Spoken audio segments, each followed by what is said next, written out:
உங்கள் வீட்டில் உங்களை தேடி நான் பனைமரம். தேக்கம்பட்டி ஊராட்சி, காரமடை ஊராட்சி ஒன்றியம், கோயம்புத்தூர் மாவட்டம்.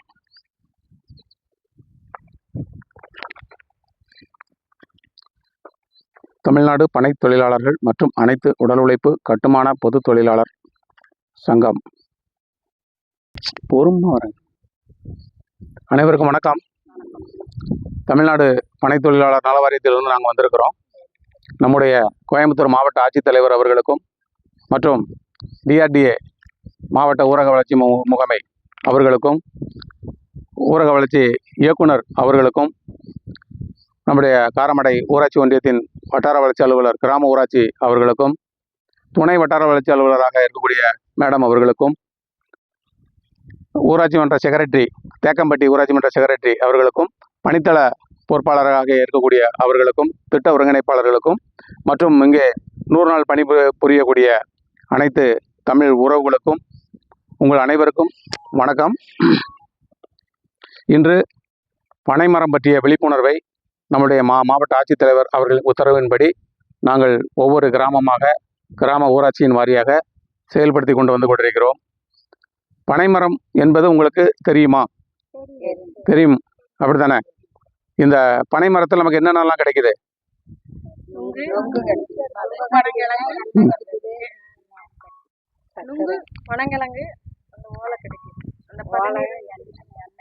இந்த ஓலை வீட்டில் யாரெல்லாம், குடிசை வீட்டில் யாரெல்லாம் வாழ்ந்துருக்கீங்க?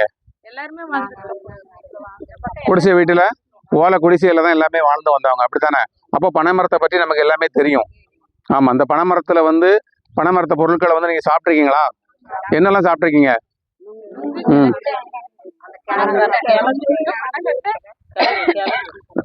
ஒரு பனை மரத்தில் நமக்கு என்னெல்லாம் கிடைக்குன்னா, நொங்கு கிடைக்கிறது, பதநீர் கிடைக்குது. பதநீர்னா தெளிவும்பாங்க, சரிதானா?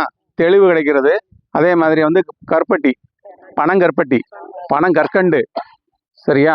அப்புறம் பனங்கிழங்கு, அப்புறம் அந்த மரத்தில் உள்ள மரம் வீடு கட்டுறதுக்கு பயன்படுத்துறது. ஓலை விசிறி செய்யறதுக்கு, காற்றாடி செய்யறதுக்கு, வீடு மேயறதுக்கு, இது போன்ற அனைத்தும் செய்வதற்காக நமக்கு அந்த பனைமரம் நமக்கு உதவுகிறது. இந்த பனைமரம் நம்முடைய தமிழ்நாட்டின் தேசிய மரம், சரிங்களா? இதுக்கு முன்னாடி உங்களுக்கு தெரிஞ்சதோ தெரியலையோ, இப்போ தெரிஞ்சுக்கோங்க. நம்முடைய தமிழ்நாட்டுக்கு தேசிய மரமாக உள்ளது பனைமரம்.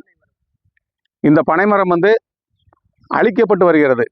இதை மீட்டெடுக்கணும் அப்படின்னு சொல்லி தான் நாம் இதனுடைய விழிப்புணர்வை கொண்டு வர்றோம்.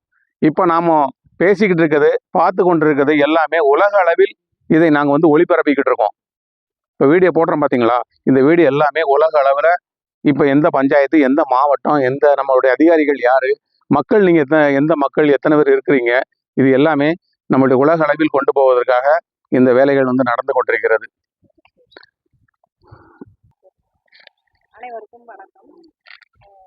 நம்ம அனைவருக்கும் பனைமரம் நம்ம பார்த்துருக்குறோம். இப்போவுமே உங்களுக்கு அதனுடைய பயன்பாடு தெரியும். நானும்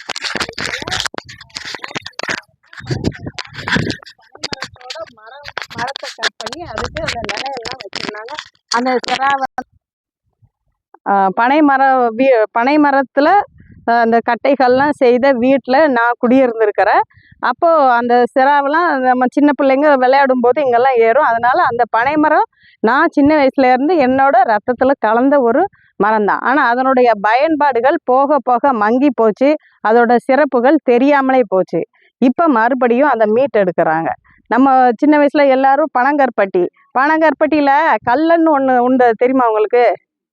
அது வெளியவே வர்றது கிடையாது. உண்மையில் அதெல்லாம் நான் கதையில் தான் படித்தேன்.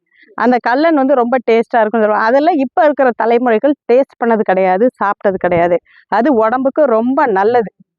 அந்த பனை மரத்துலேருந்து எடுக்கக்கூடிய அந்த கருப்பட்டியாக இருக்கட்டும், நொங்காக இருக்கட்டும், பனங்கிழங்கு சாப்பிட்டா சுகருக்கு நல்லதில்லை, நமக்கு நல்லது. சுகர் வராமல் இருக்கிறதுக்கு ரொம்ப உதவக்கூடியது பனங்கிழங்கு. நம்ம வாழ்நாளில் நம்ம ஆரோக்கியமாக இருக்கணும்னா பனங்கிழங்கு எங்கே கிடைச்சாலும் வாங்கி சாப்பிடுங்கன்னு சொல்லுவாங்க. பனங்கிழங்கு இப்போ எங்கே கிடைக்குது தெரியுமா? தள்ளுவண்டி கடைகளில், பஸ் ஸ்டாண்டுகளில் கிடைக்குது.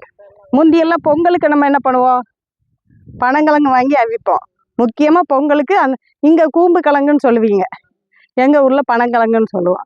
அப்புறம் பனங்கிழங்குல பழம் இருக்கு இல்லையா, பனம்பழத்தை சுட்டு அந்த விதையை சாப்பிட ரொம்ப டேஸ்ட்டாக இருக்கும். அதில் வந்து ஸ்வீட்டெல்லாம் செய்வாங்க.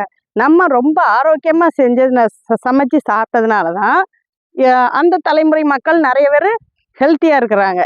இந்த தலைமுறையில் எல்லாரையும் சொல்லலைனாலுமே சில பேர் வந்து அந்த ஜங்க் ஃபுட்டு, ஃபாஸ்ட் ஃபுட்டு அந்த மாதிரி சாப்பிட்றதுனால சீக்கிரமாகவே அவங்களுக்கு உடம்பு முடியாமல் போகுது. அதனால் நம்ம தலைமுறையில் எல்லாருமே ஹெல்த்தியாக இருக்கணும்னா மறுபடியும் பனைமரம் அதோட பயன்பாடுகள் அவங்க தெரிஞ்சுக்கிடணும். அப்படிங்கிறதுக்காக அவங்க வந்து நமக்கு சொல்கிறாங்க. நம்மளும் அதை வந்து நம்மளால் நம்மக்கிட்ட வந்து ஏன் சொல்கிறாங்க, நம்ம வந்து அந்த வேலையை முன்னெடுத்து செய்யக்கூடியவங்க. அந்த பனைமரம் ஏற்கனவே நம்ம நட்டு வச்சுருக்குறோம். அது இப்போ வளர்ந்துருக்கு. உண்மையிலே எனக்கு ரொம்ப சந்தோஷம். சீக்கிரத்தில் வளராதான் வளர்ந்துருக்கு. அதே மாதிரி தொடர்ந்து நீங்கள் வளர்த்து நம்ம சமுதாய மக்களுக்கு நல்லது செய்யணும் அப்படிங்கிறதுக்காக நம்மளுக்கு சொல்லித்தரதுக்கு வந்திருக்கிறாங்க. நன்றி. தேங்க்யூ.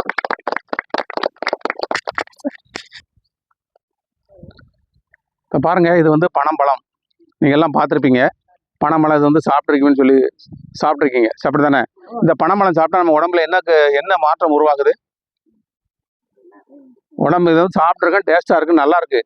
ஏன்னா இந்த பனம்பழத்தை வந்து சாப்பிட்றதும் நாம் வந்து எந்த விதமான நோய் நொடி இல்லாமல் நீண்ட நாட்களாக வாழ்கிறோம். கீழே குனிதோம், நிமிர்தோம், உடம்புல எந்த வலியும் இல்லை. அப்படி தானே? இந்த பனம்பழத்தை சாப்பிட்டோம்னு சொன்னால் அந்த நமக்கு வந்து ஃபைல்ஸுன்னு சொல்லுவாங்க. ஃபைல்ஸுன்னு சொல்லக்கூடிய அந்த மூல நோய் வந்து வரவே வராது. பனம்பழம் சாப்பிட்டா மூல நோய் வராது. இதில் நார்ச்சத்து அதிகம். சாப்பிட்டோம்னா நமக்கு வந்து மலச்சிக்கல் வராது, எந்த விதமான பிரச்சனையும் இருக்காது. இந்த பனம்பழத்தை நம்ம என்ன பண்ணலாம், சுட்டு சாப்பிடலாம். அப்படி தானே? அவிச்சு சாப்பிடலாம். அப்படியே இந்த மாதிரி இதை எடுத்து என்ன பண்ணலாம், வாங்க மேடம், இப்படியே ஓப்பன் பண்ணி இதை என்ன பண்ணலாம், இதை சாப்பிடலாம். இப்படியே எடுத்து அப்படியே நம்ம சாப்பிடலாம். சரிதானா? ஆமாம். இதில் தான் நம்மளுடைய நோய்கள் அனைத்தும் தீரக்கூடிய ஒரு வகையாக உள்ளது. இதை இப்போ நம்ம விதைகளை வந்து சுட்டோம்னு வச்சுக்கோங்களேன். சுட்டோம் அப்படின்னு சொன்னால் என்ன ஆகும்? முளைக்குமா? முளைக்காது. சுட்டா முளைக்காது. ஆனால் இந்த பழத்தை நம்ம சுட்டோம்னு சொன்னால் இது முளைச்சி வரும். இது முளைக்கக்கூடிய சக்தி உள்ளது. நமக்கு வந்து இறைவனால் படைக்கப்பட்டது. என்ன? ஆண்மரம் பெண்மரம். பனை மரத்தில் வந்து ஆண்மரம் பெண்மரம் என்று உள்ளது.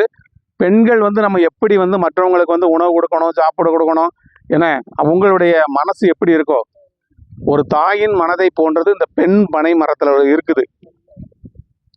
அதுதான் நமக்கு வந்து நொங்கு தருது, பதநீர் தருது, பனம் பழம் தருது, காய் தருது, விதை தருது.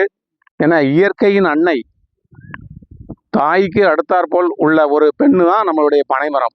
இந்த பனைமரத்தை நாம் எல்லோரும் வந்து ஒற்றுமையாக இருந்து பாதுகாக்க வேண்டும்.